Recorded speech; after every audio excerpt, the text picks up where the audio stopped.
Hi this is Srinu ఇట్లా one cinema చూశాను, చాలా ఎంజాయ్ చేశాను. నిజంగా ఒక ఇంటర్నేషనల్ స్టాండర్డ్లో సినిమాని తీశారు 14 డీల్స్ వాళ్ళు. మహేష్ బాబు పర్ఫార్మెన్స్ అయితే ఇందులో నా పర్సనల్గా చెప్పమంటే ఈ సినిమాలో మెయిన్ హైలైట్ మహేష్ బాబు. అంటే ఇది చాలా కాంప్లెక్స్డ్ క్యారెక్టర్, అందరికీ తెలుసు.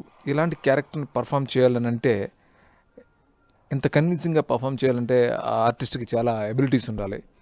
మహేష్ బాబులో ఆ ఎబిలిటీస్ అన్నీ ఉన్నాయి కాబట్టి ఇంత కన్విన్సింగ్ ఈ క్యారెక్టర్ని చేయగలిగాడు. ఈ సినిమాని తను ఒక్కడే మోసాడని చెప్పాలి, అంత బాగా చేశాడు. ఇంకా మిగతా అన్నీ నాకు తెలిసి ఒక లండన్ లాంటి ఒక సిటీలో 2 months షూటింగ్ చేయటం అంటే అది ఎంత ఎక్స్పెన్సివ్, ఎంత ఖర్చు పెట్టారు నాకు తెలుసు. అలాగే ఎక్కడ బ్యాంకాక్ ఎపిసోడ్ కానీ లేకపోతే గోవా ఎపిసోడ్ కానీ ఇలాగా ఫస్ట్ సాంగ్ అయితే వాళ్ళు ఖర్చు పెట్టింది చెప్తుంటేనే నిజంగా చాలా, అంటే ఒక తెలుగు సినిమాకి ఎంత ఖర్చు పెట్టడం అనేది ఫస్ట్ టైం జరిగింది.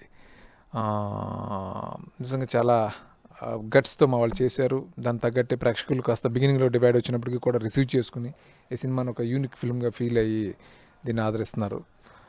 ఈ సినిమా ఇంకా అలాగే కంటిన్యూ ఇంకా పెద్ద రేంజ్కి వెళ్తుందని నేను మనస్ఫూర్తిగా నమ్ముతున్నాను. అలాగే దేవిశ్రీ ప్రసాద్ మ్యూజిక్ చాలా బాగా చేశాడు. రత్నవేలు ఫోటోగ్రఫీ ఫ్యాంటాస్టిక్గా ఉంది.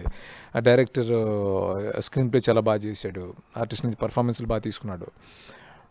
ఇలా అన్నీ అందరు టెక్నీషియన్స్ ప్రాణం పెట్టి సినిమా కోసం పనిచేశారు. వీటన్నిటికీ మించి ప్రొడ్యూసర్స్ చాలా గట్స్తో ఈ సినిమాకి ఇంత ఖర్చు పెట్టి తీశారు. నో డౌట్ ఇది తెలుగు ఇండస్ట్రీలో వచ్చిన కాస్ట్లెస్ట్ ఫిల్ము. ఆ రిచ్నెస్ స్క్రీన్ మీద కనిపిస్తుంది. ప్రేక్షకులందరూ ఎంజాయ్ చేస్తున్నారు. నాకు బాగా నచ్చినవి చెప్పాలని అంటే యాక్షన్ పార్ట్ చాలా బాగా నచ్చింది. అలాగే చెప్పాను కదా, మహేష్ బాబు పర్ఫార్మెన్స్ ఫ్యాంటాస్టిక్గా ఫీల్ అయ్యాను. ఎస్పెషలీ ఆ ఇంటర్వల్ ఫైట్ అప్పుడు కానీ లేకపోతే కెల్లీని చంపేటప్పుడు కానీ అన్బిలీవబుల్ పర్ఫార్మెన్స్ చేసాడు తను. అంటే అట్లాంటి ఒక ఎపిసోడ్లో తను ఎంటర్టైన్ చేశాడు, అది చాలా గొప్ప విషయం. అలాగే